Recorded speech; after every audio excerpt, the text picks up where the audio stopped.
What makes a character scary? Is it their expression, the look of cold death in their eyes? Is it perhaps the teeth that you know are hungry for something, which is probably you? In this video, we're going to be exploring all that and more to see if we can create the scariest character of all time.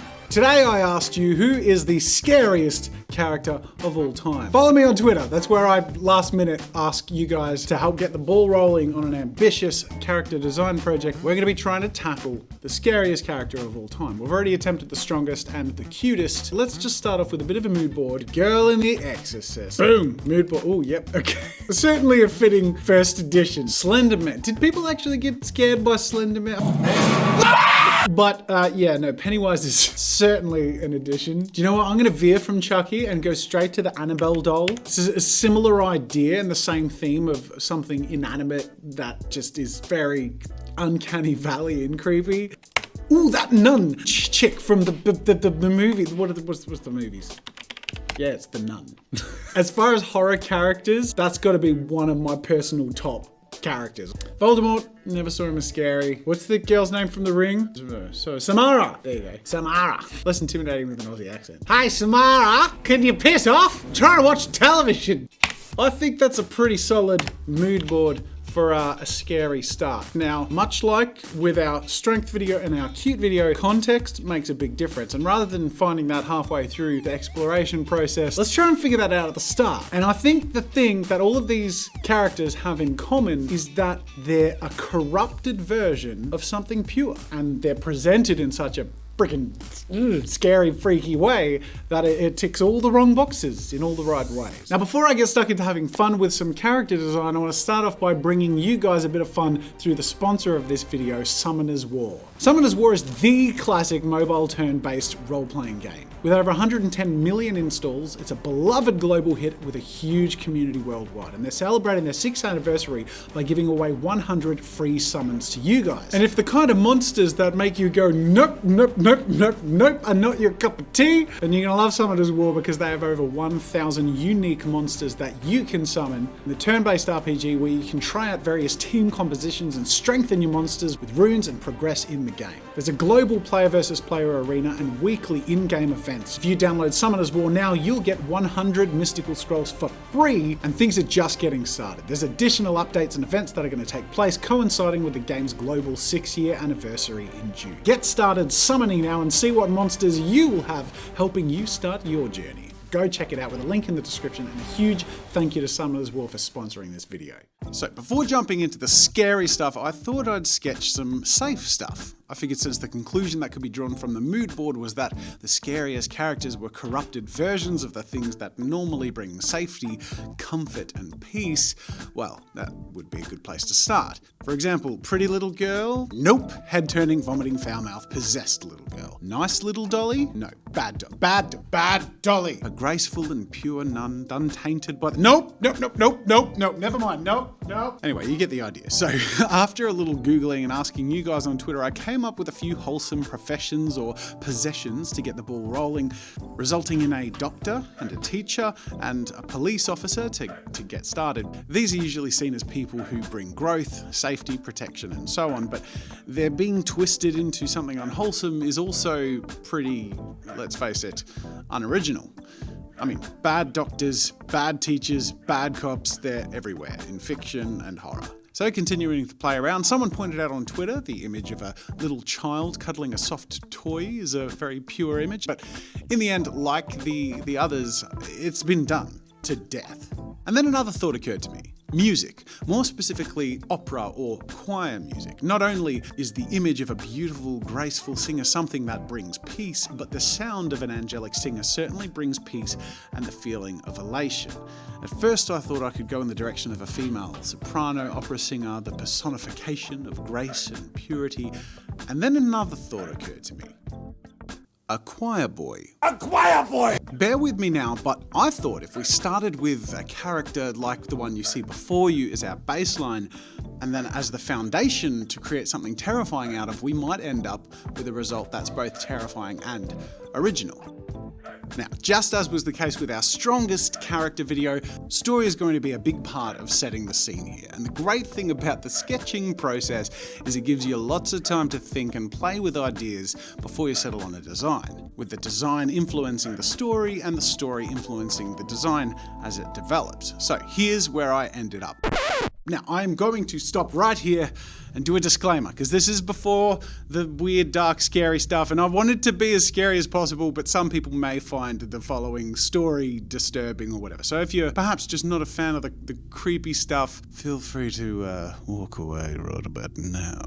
But if you like a little bit of spooky, which at the end of the day, you clicked on this video, so chances are you do, I hope you enjoy what I've put together for you.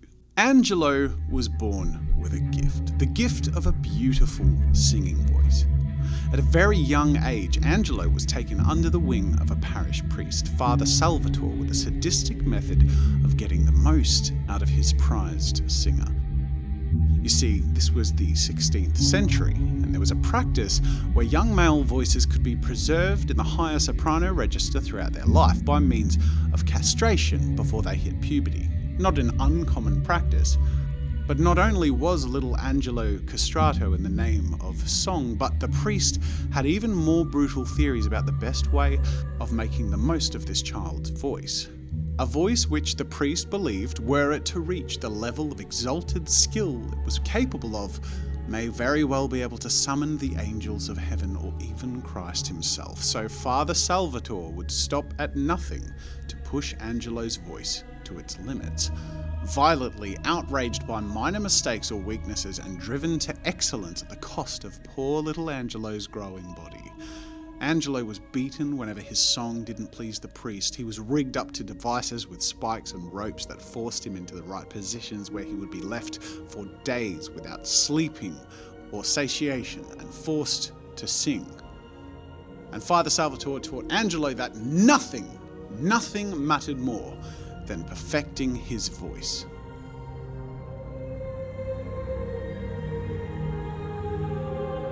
Years of sleepless torture and restless singing warped Angelo's face so that his eyes struggled to blink, his jaw easily unhinged to allow the greatest opening for singing. The priest would even file back the boy's teeth to stumps in his gums and cut the frenulum of his tongue. His nostrils were cut back to the bone. All of this to prioritize the circulation of air and the resonance of his song. And beyond these things, the body of the castrato would grow into adulthood misshapen, with weak bones and joints and a shorter torso and height, but longer limbs than the average person, a more gaunt and slender face, and an extreme psychological disorder known as castration anxiety, linked with a desperate fear of death. One day, the priest beat Angelo with such cruelty that his old body gave in and he died of a heart attack. But in his dying breath, he proclaimed to Angelo that if his song could not ward off death, then he was nothing but the work of the devil. And being so afraid of death himself, now knowing himself to be a work of the devil as proclaimed by his master, Angelo begged the devil to save him from the grave. He had nothing to give but his soul and his song. But it so happened that for the devil, this would suffice. Now that's the backstory behind Angelo, known many years later by folklore as the Devil's Angel. And even though I'm really happy with this story and think it's pretty cool, honestly, any truly scary character still has to pass what I'm going to call the attic test, meaning that if you enter a dark attic and see them emerge from the shadows, that you are certain in that moment you are going to die and scared to the very fibre of your being. Every character from the mood board passes that test, so let's see if Angelo does.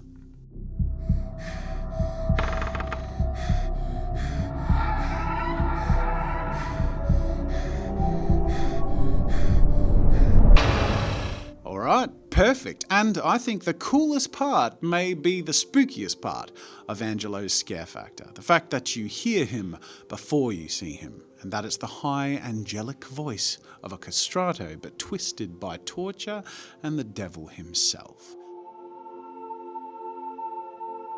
Centuries on, the church in which Angelo had wandered and sung was demolished, leaving the immortal choir boy to wander the province, searching for voices to fill his choir. But nobody's voice would be good enough. No matter what he tried when he found someone with potential and attempted to improve their singing, castration or removing the eyes of his victims to enhance their audible senses, removing their ribs to free their breathing. With every person he auditions, they simply scream upon seeing him, and nothing angers him more than the hideous sound of your scream, except perhaps when your scream interrupts his song.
And once again, I certainly feel like we've gone on a journey. I did not expect to get a result that involved essentially a choir boy.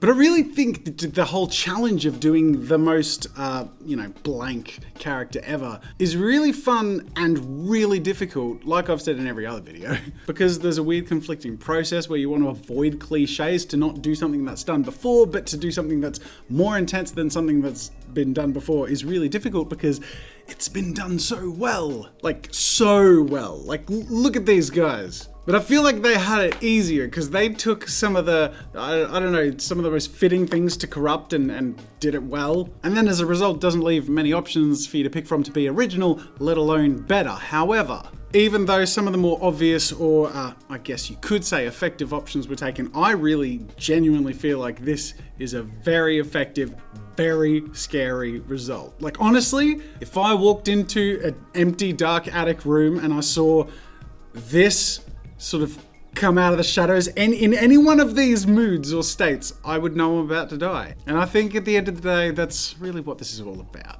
isn't it? As with the other attempts, the result and whether you believe that I've succeeded or failed is entirely a matter of opinion and completely subjective, but I'm interested in your opinion. Did I manage to make a character as scary, if not scarier, than those on the mood board? That's a difficult title to try and claim.